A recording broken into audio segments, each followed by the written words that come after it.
Mesopotamia నాగరికత సుమారుగా క్రీస్తుపూర్వం 4000 ఏళ్ల క్రితం మొదలైందని చరిత్రకారులు చెప్తున్నారు. అంటే ఇప్పటి కాలం కూడా కలుపుకుంటే నేటికి 6000 ఏళ్ల క్రితం ఆరంభమైన నాగరికత అది. అంతకుముందు అభివృద్ధి చెందిన సమాజాలు కానీ ప్రజలను పాలించిన రాజులు కానీ లేరని చరిత్ర చెప్తోంది. దాన్నే ప్రపంచవ్యాప్త ప్రధాన స్రవంతి వార్తా సంస్థలు కూడా వెల్లడిస్తున్నాయి. అయితే సుమేరియాలో లభించిన ఆ ప్రాంతాన్ని పాలించిన రాజుల జాబితాను రాసిన మట్టి పలకల్ని గమనిస్తే వాటిలో రాసిన అతి ప్రాచీన ప్రభు ఇప్పటికీ 2,41,200 సంవత్సరాల క్రితం నాడు. ఇదంతా అతిశయం అనిపించి ఆ లెక్కలన్నీ బాగా తగ్గించి లెక్కలు వేసినా కూడా కనీసం 24,000 సంవత్సరాల చరిత్ర కనిపిస్తోంది. అంటే దాదాపుగా మానవ నాగరికత విలసిల్లిన కాలంగా మనం అర్థం చేసుకుంటున్న కాలమానంతో అది సరిపోతోంది. ప్రపంచంలో పలు వాస్తు నిర్మాణాలు, వ్రాత ప్రతులు లభిస్తున్నాయి. వాటన్నిటినీ క్రోడీకరించి చూస్తే 6,000 ఏళ్ల నాగరికతలను మించిన వాస్తవాలు కనిపిస్తున్నాయి. మరి అంతకు ముందు నాటి పురావస్తు ఆధారాలు లభించక మన శాస్త్రవేత్తలు పొరబడుతున్నారా? లేక తాము సత్యమని నమ్మిన దాన్ని మార్చుకోవడానికి ఇష్టపడక పొరపాట్లనే సరైనవిగా ప్రచారం చేస్తున్నారా అని అనుమానించక తప్పడం లేదు.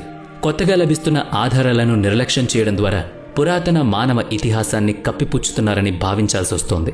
మానవ నాగరికతల ఆవిర్భావ వికాసాల చరిత్రకు ముందు కూడా మానవ జాతి ఉంది. అది 28 లక్షల సంవత్సరాల చరిత్ర. హోమోసెపియన్ అనే మన ఆధునిక మానవుల పూర్వీకులు సుమారుగా 3 లక్షల సంవత్సరాల నాడు విడిగా అభివృద్ధి చెందుతూ వచ్చారు. మానవ పరిణామ చరిత్ర స్పష్టంగా చెప్పిన చరిత్ర ఇది. అటువంటప్పుడు నేటికి 6,000 సంవత్సరాల నాడే ఆవిర్భవించిన మెసపటోమియా నాగరికత ప్రత్యేకత ఏమై ఉంటుందో ఒక్కసారి చూద్దాం. దానికోసం మరీ లోతుగా ఏం పరిశీలించనక్కర్లేదు. మొదటిసారిగా ఒక పద్ధతిగా జీవించిన నాగరికత కనుక మానవ నాగరికతకు మెసపటోమియా నాగరికత నుంచి లెక్కించారు. వారి జ్ఞానం, జీవన విధానం అన్నీ కూడా ప్రత్యేకంగా వర్గీకృతమై ఉండేవి. ప్రజలకు ఒక నాయకుడు, అతను అందరికీ రకరకాలైన పనులు అప్పగించడం, సౌకర్యాలను విభజించి అందించడం, నివాసాలను ఏర్పాటు చేయడం వంటివి ఆ కాలంలో మొదలయ్యాయని భావిస్తున్నారు. నివాస గృహాలను నిర్మించుకుని జీవించిన పట్టణ సమాజ నాగరికత మెసపటోమియా నాగరికతలోనే తొలిసారిగా గమనించారు. అందుకనే దాన్ని ప్రపంచంలో అతి ప్రాచీన నాగరికత చరిత్రగా లెక్కిస్తారు. ఏ ప్రాచీన చరిత్రకైనా పురావస్తు పరిశోధనలు అత్యంత కీలకం.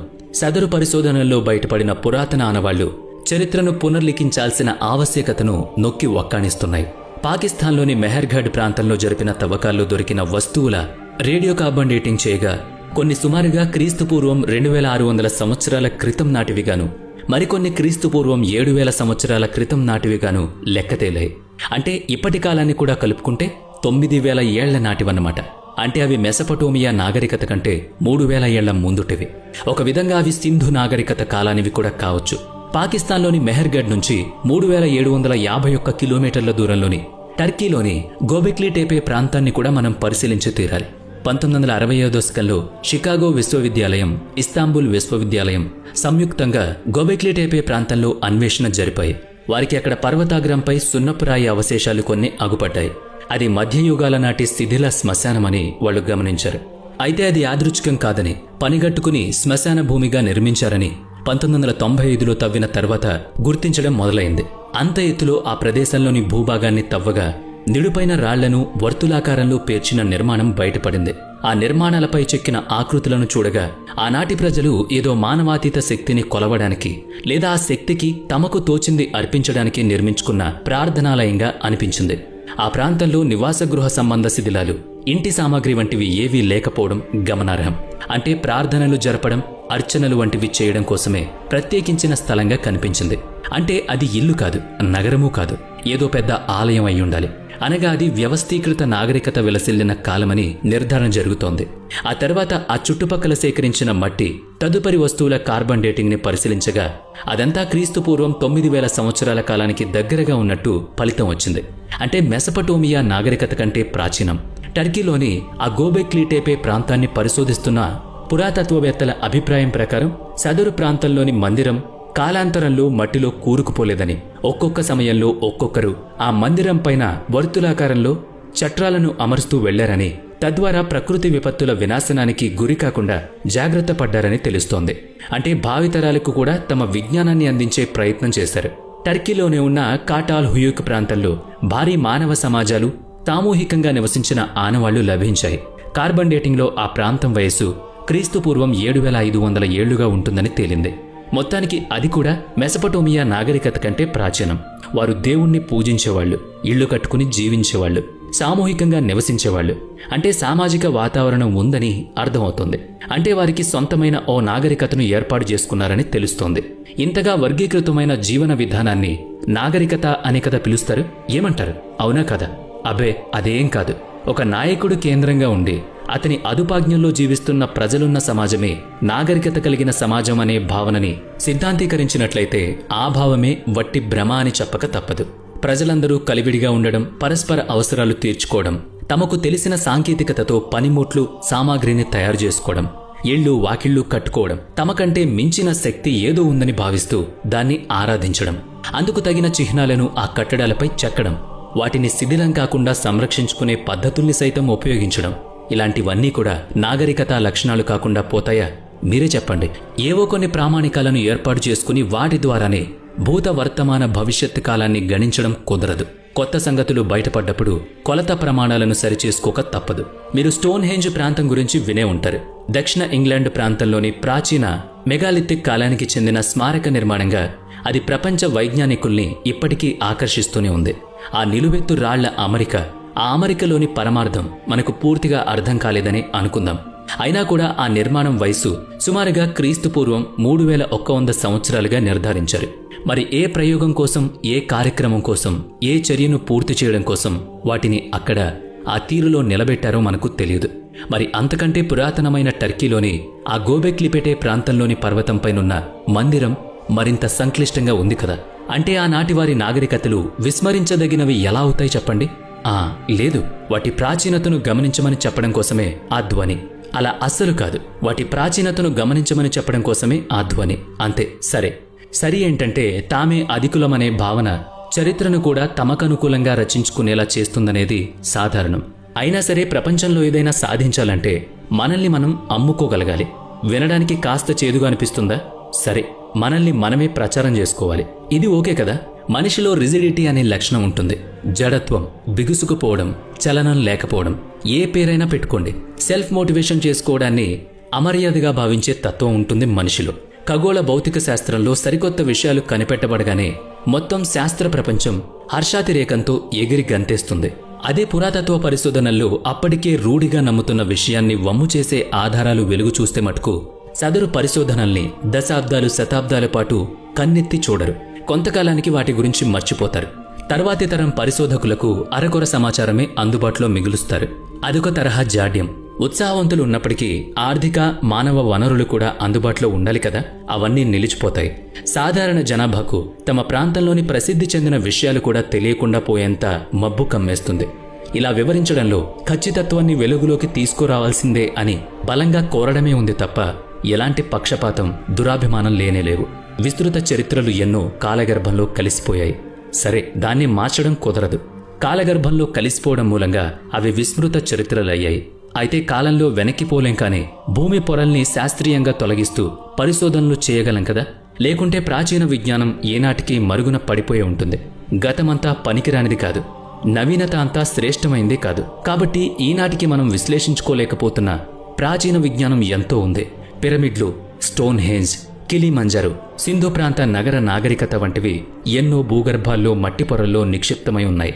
టర్కీలోని గోబెక్లిపెటే ప్రాంతం ఉద్దేశపూర్వకంగా భూగర్భంలో దాచబడిన చరిత్ర.